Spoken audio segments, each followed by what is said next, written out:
à tous et bienvenue dans la Minute Certif. Aujourd'hui, nous allons parler d'un sujet essentiel et parfois difficile à aborder, les directives anticipées. Saviez-vous que chaque personne majeure peut faire connaître ses volontés pour sa fin de vie, afin de les faire respecter, même en cas d'incapacité à s'exprimer? C'est un sujet clé pour le respect de l'autonomie des patients. Et pour en parler, nous accueillons Florian Mial, cadre de santé USINV et UNV. Bonjour Florian, pouvez-vous nous expliquer en quoi consistent les directives anticipées ? Bonjour, bien sûr. Alors les directives anticipées permettent à toute personne majeure de rédiger un document précisant ses souhaits de fin de vie. Ce n'est pas obligatoire, mais une fois rédigé, il est valable indéfiniment et peut être modifié ou annulé à tout moment. Ce document est essentiel pour exprimer ses choix en cas d'accident ou de maladie grave et incurable, qu'elle soit en phase avancée ou terminale.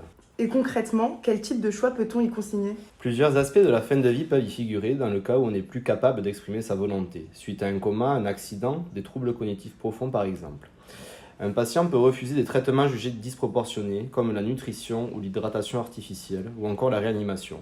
Ce droit de refuser certains soins est important à faire savoir, et le médecin se doit de respecter les termes après avoir informé le patient des conséquences induites.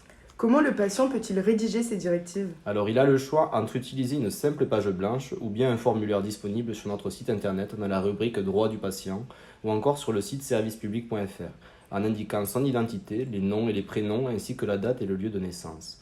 En plus de ses souhaits, si le patient ne peut pas écrire, 2 témoins doivent l'aider à rédiger ses volontés pour garantir qu'elle reflète bien ses souhaits.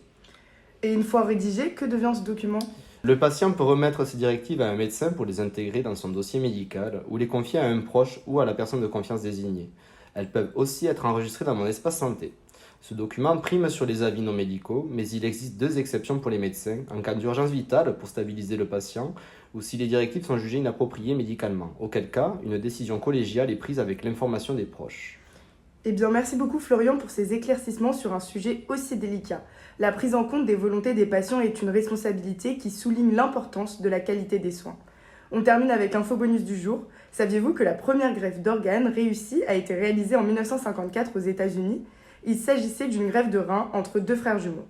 Allez, rendez-vous demain pour un nouvel épisode et surtout n'oubliez pas notre objectif commun, haute qualité des soins.